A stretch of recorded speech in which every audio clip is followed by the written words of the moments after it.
Bismillahirrahmanirrahim. Assalamu alaikum students. Let's start our lecture from needs of software engineering. तो software engineering की need basically दो चीज़ों पे base करती है. First is high rate of changes in user requirements and second is environment on which software is working. यहाँ पे software engineering की कुछ नीड्स मेंशन हैं. जब हम इन्हें डिटेल में डिस्कस करेंगे तो इन दोनों बातों का मतलब आपको क्लियर हो जाएगा. पहली जो नीड है सॉफ्टवेयर इंजीनियरिंग की, लार्ज सॉफ्टवेयर.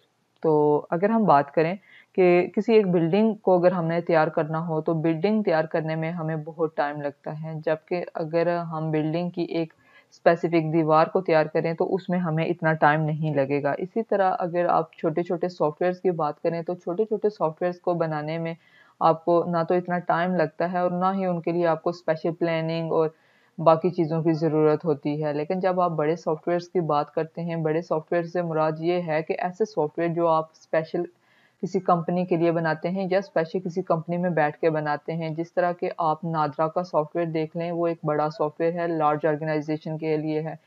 पीआईए वालों का फ्लाइट सिस्टम जो है वो एक बड़ा सॉफ्टवेयर है, एक स्पेसिफिक ऑर्गेनाइजेशन जो है वो उसे यूज़ कर रही है. उसके बाद आप व्हाट्सएप देख लें, एक बड़ा सॉफ्टवेयर है और लार्ज अमाउंट ऑफ पीपल इसे यूज़ कर रहे हैं. ठीक है. फेसबुक भी इसी तरह एक बड़ा सोशल मीडिया है. ठीक है. तो इस तरह के जो सॉफ्टवेयर्स हैं जिन्हें स्पेशल ऑर्गेनाइजेशन या स्पेसिफिक ऑर्गेनाइजेशन यूज़ कर रही हूँ, जब हम उस स्कोप में बात करते हैं तो वहाँ पे हमें क्या होता है कि सॉफ्टवेयर इंजीनियरिंग की ज़रूरत होती है. वहाँ पे सॉफ्टवेयर इंजीनियरिंग की ज़रूरत कैसे होती है?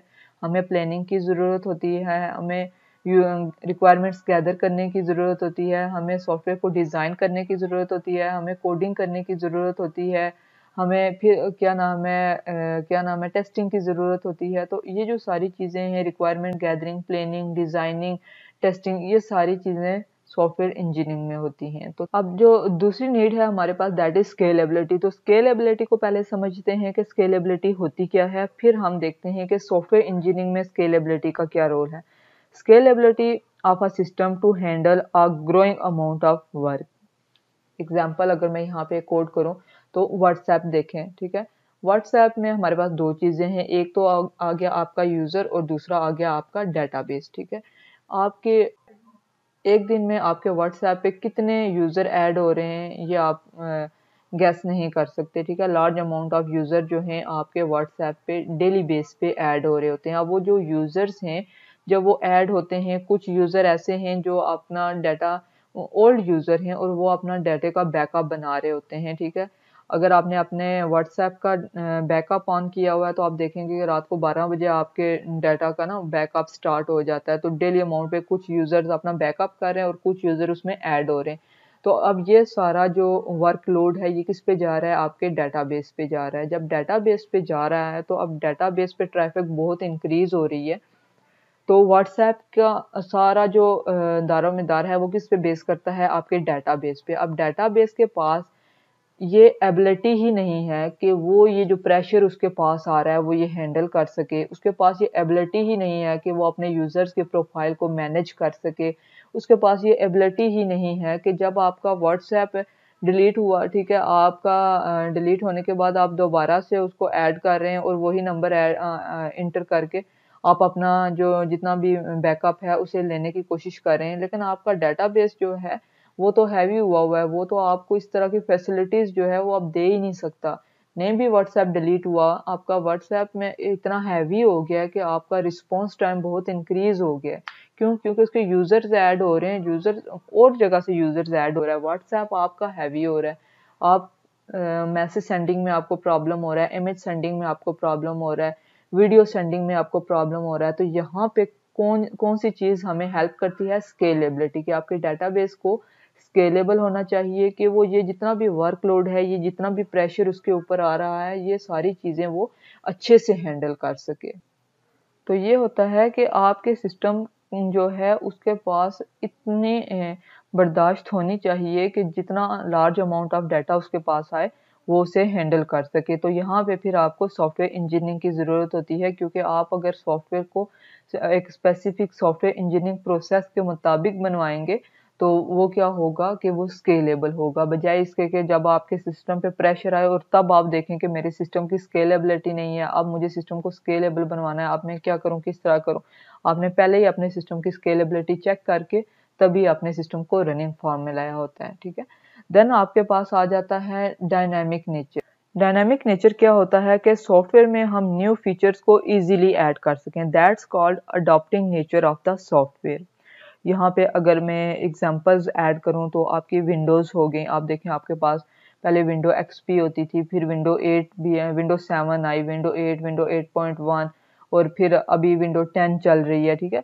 तो है क्या कि विंडो सेम ही है लेकिन उसमें न्यू फीचर्स ऐड हो रहे हैं और फीचर्स ऐड होके आप देखें स्टार्ट का बटन विंडो एक्सपी में भी था, विंडो 7 में भी था और विंडो 8.1 में ऐड करवाया गया, विंडो 8 में नहीं था, विंडो 10 में भी स्टार्ट का बटन आ रहा है, सिर्फ डिज़ाइन चेंज हो रहा है। तो ये है कि क्या नाम है, फीचर्स जो हैं वो ऐड कर रहे हैं अपने एग्जिस्टिंग सॉफ्टवेयर में। उसके बाद आप अपने मोबाइल का देख लें, सॉफ्टवेयर देख लें, वो आपको अपडेट करने के लिए कहता है। जब आप अपडेट कर देते हैं तो थोड़े बहुत चेंजेस आ जाते हैं, कॉन्फ़िगरेशंस वगैरह में चेंजेस आते हैं, कंप्लीट आपका सॉफ्टवेयर चेंज नहीं होता।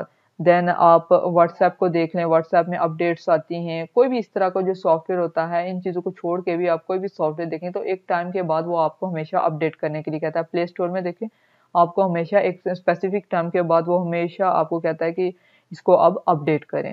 तो ये होता है कि आपका सॉफ्टवेयर जो है वो डायनामिक नेचर रखता हो कि वो न्यू फीचर्स जो हैं जब उसमें ऐड हों वो उन्हें अडॉप्ट कर सकता हो। फिर यहाँ पे आपको सॉफ्टवेयर इंजीनियरिंग की ज़रूरत पड़ती है। सॉफ्टवेयर इंजीनियरिंग किस तरह रोल प्ले करती है कि आपके पास सॉफ्टवेयर का एक टाइमलाइन मौजूद है, आपने क्या-क्या चीज़ें डाली हुई हैं, क्या चीज़ें क्यों डाली हुई हैं, कौन सी चीज़ की कौन से फंक्शन की क्या रीज़न थी, वो सारी डॉक्यूमेंटेशन आपके पास होती है क्योंकि सॉफ्टवेयर इंजीनियरिंग में हम हमेशा प्रॉपर डॉक्यूमेंटेशन तैयार करते हैं। तो जब आप न्यू फीचर्स ऐड करने हैं आपने, तो अब आपके पास हो सकता है कि टीम चेंज हो चुकी है, जिस टीम ने वो सॉफ्टवेयर बनाया था वो चेंज हो चुकी है, या उस टीम में से कोई 1-2 बंदे जो हैं वो अब इस दुनिया में नहीं रहे। तो अब आप किस तरह उसमें एडिशन करेंगे? आप आपने वो डॉक्यूमेंटेशन यूज़ करनी है, वो प्रॉपर डॉक्यूमेंटेशन है, वो आपको हेल्प आउट करेगी कि ये फीचर्स आपने इसमें से अगर रिमूव करेंगे तो आपके सिस्टम, आपके प्रोडक्ट पे कोई असर तो नहीं पड़ेगा। ये फीचर्स अगर आप ऐड करेंगे तो आपके प्रोडक्ट पे असर पड़ेगा, नहीं पड़ेगा। ये चीज़ें फिर देख के आप ऐड करते हैं by using your software documentation.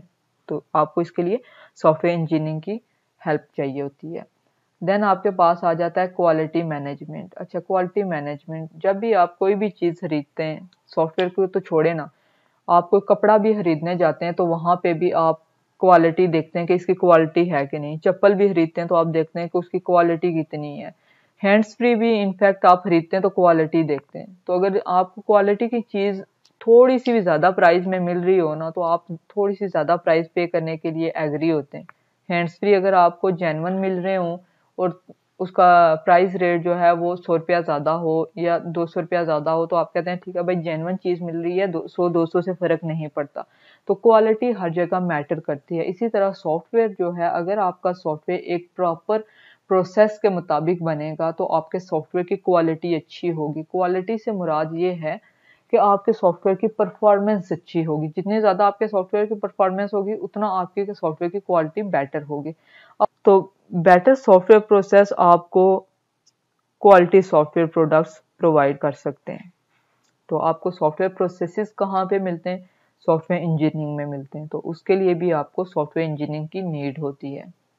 अच्छा, अब बात करते हैं characteristics of a good software. Characteristics को हम attributes of a good software भी कहते हैं। तो ये दो वर्ड्स कैरेक्टरिस्टिक्स एंड एट्रीब्यूट्स, इनमें कंफ्यूज नहीं होना, दोनों के सेम मीनिंग है। ओके, तो वो सॉफ्टवेयर जो ये सारी कैरेक्टरिस्टिक्स फुलफिल करता हो अकॉर्डिंग टू यूज़र रिक्वायरमेंट, जो ये सारी कैरेक्टरिस्टिक्स रखता हो, उसे हम गुड सॉफ्टवेयर कहते हैं। इसकी 3 कैटेगरीज यहाँ पे मेंशन है। ऑपरेशनल कैरेक्टरिस्टिक्स कौन कौन सी होती हैं? ऑपरेशनल्स में हमारे पास के ये बताती है कि सॉफ्टवेयर जो है वो अच्छे तरीके से काम कर रहा है अकॉर्डिंग टू यूज़र रिक्वायरमेंट्स। उसकी परफॉर्मेंस जो है वो गुड है अकॉर्डिंग टू यूज़र रिक्वायरमेंट। इसमें बहुत सी आपके पास चीज़ें आ जाती हैं, जिस तरह इसमें हम बजट देखते हैं, यूजेबिलिटी देखते हैं, यूजेबिलिटी से मुराद कि उसकी परफॉर्मेंस अच्छी है, वो ईजी टू यूज़ है। फिर हम करेक्टनेस देखते हैं कि करेक्टनेस से मुराद ये होता है कि जो जो चीज़ें हमने अपने एसआरएस में मेंशन की थी, अपने डॉक्यूमेंट में मेंशन की थी। एसआरएस एक डॉक्यूमेंट होता है, वहाँ पे जो हमने रिक्वायरमेंट्स यूज़र से ली थी, हमारा सॉफ्टवेयर जो है उन्हीं रिक्वायरमेंट्स के मुताबिक बना है, यहाँ पे हम ये चीज़ देखते हैं। ओके, फिर उसकी फंक्शनैलिटी को चेक करते हैं कि हर जो फंक्शनैलिटी वो ठीक से वर्क कर रही है, कहीं पे लिंकिंग वगैरह की गड़बड़ तो नहीं है, या फिर कुछ और इस तरह की फंक्शनल रिक्वायरमेंट्स को हम देखते हैं। उसके बाद हम सिक्योरिटी देखते हैं कि हमारे सॉफ्टवेयर की जो सिक्योरिटी है वो हमें प्रोवाइड, सॉफ्टवेयर ने ये डिमांड की हुई है कि मैं सिक्योरिटी प्रोवाइड करूंगा, सॉफ्टवेयर सिक्योरिटी प्रोवाइड कर रहा है, तो अब वो जो फीचर है वो ठीक से काम कर रहा है कि नहीं कर रहा, सॉफ्टवेयर सिक्योरिटी प्रोवाइड कर रहा है कि नहीं कर रहा है। जिस तरह के आप फेसबुक पे देखें तो आपके पास कोई भी चीज़ आप जब पोस्ट करते हैं तो आपके पास तीन चार ऑप्शंस होते हैं। एक फ्रेंड्स टू फ्रेंड्स होता है, एक आपके पास कस्टम होता है, और एक पब्लिक होता है। तो कस्टम जो है ऑप्शन, वहाँ पे आपको सिक्योरिटी प्रोवाइड हो रही होती है कि आपका जो मटेरियल है वो जस्ट आपके फ्रेंड्स देख सकते हैं। अब फ्रेंड्स आपने खुद सेलेक्ट किए हुए, सॉफ्टवेयर ने सेलेक्ट नहीं किए हुए, वो आपके ट्रस्ट वॉर्थी पर्सन है। तो आपने वहाँ पे कस्टम किया, कस्टम करने के बाद भी अगर वो पब्लिक को नज़र आ रहा है, इट मीन्स कि आपका सॉफ्टवेयर जो है सिक्योरिटी आपको प्रोवाइड नहीं कर रहा। तो कस्टम करने के बाद अगर आपके मटेरियल बाकी अवाम को शो नहीं हो रहा है, इट मीन्स कि आपका सॉफ्टवेयर आपको सिक्योरिटी प्रोवाइड कर रहा है। देन आपके पास आ जाता है ट्रांजैक्शनल। मतलब ये होता है, ट्रांजैक्शन का से क्या मुराद होता है कि मूव करना वन टू अनदर। तो जब आप एक प्लेटफॉर्म से दूसरे प्लेटफॉर्म पे मूव करते हैं तो आपका सॉफ्टवेयर जो है वो उसी तरह वर्किंग कर रहा है जिस तरह वो करंट प्लेटफॉर्म पे वर्किंग कर रहा था, पिछले प्लेटफॉर्म जिससे आप आए हैं वहाँ पे। तो यहाँ आप इसको फिर किस तरह मेजर करते हैं, आप पोर्टेबिलिटी को चेक करते हैं कि वो पोर्टेबिलिटी प्रोवाइड कर रहा है नहीं कर रहा, वो रीयूजेबिलिटी प्रोवाइड कर रहा है नहीं कर रहा, अडॉप्टेबिलिटी प्रोवाइड कर रहा है कि नहीं कर रहा, कि न्यू इन्वायरमेंट को वो अडॉप्ट कर रहे। रीयूजेबिलिटी से मुराद ये होता है कि आप इसे दोबारा यूज़ कर सकें। पोर्टेबिलिटी से मुराद ये होता है, पोर्टेबल मतलब जब आप कोई चीज़, आपका मोबाइल जो है ये पोर्टेबल है कि आप इसे उठा के कहीं भी ले के जा सकते हैं। ऐसा नहीं है कि आप कमरे में तो आपका मोबाइल जो है उसका डिस्प्ले कुछ और तरह से है, कमरे से बाहर गए तो आपके मोबाइल की स्क्रीन जो है वो कुछ और तरह से हो गई, नहीं उसका डिस्प्ले जिस तरह से था वैसा ही है, ठीक है। तो ये होता है कि पोर्टेबिलिटी, इन्वायरमेंट चेंज होने से आपके सॉफ्टवेयर पे असर नहीं पड़ता। देन आपके पास मेंटेनेंस आ जाता है। मेंटेनेंस भी देखते हैं, मेंटेनेंस से क्या मुराद होता है।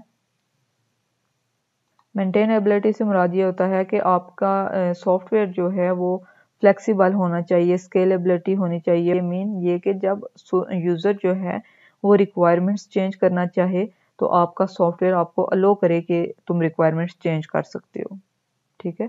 फ्लेक्सिबिलिटी होनी चाहिए, स्केलेबिलिटी हम लोगों ने पीछे पढ़ा था। तो ये सारी चीज़ें जो हैं ये आपका सॉफ्टवेयर आपको प्रोवाइड करता हो। तो ऐसा सॉफ्टवेयर जिसमें हमारे पास फ्लेक्सिबिलिटी भी होगी, स्केलेबिलिटी, मोडालिटी, इनमें से कोई भी एक कैटेगरी हम इस एक मेंटेनेंस से ले सकते हैं। फिर यहाँ से अगर आपका सॉफ्टवेयर पोर्टेबल होना चाहिए, रीयूजेबल होना चाहिए, अडॉप्टेबिलिटी होनी चाहिए, उसमें करेक्टनेस होनी चाहिए, एफिशिएंसी होनी चाहिए, यूजेबिलिटी होनी चाहिए, सिक्योरिटी होनी चाहिए, सेफ्टी होनी चाहिए, बजट में होना चाहिए सॉफ्टवेयर, तो वो आपका गुड सॉफ्टवेयर कहलाता है।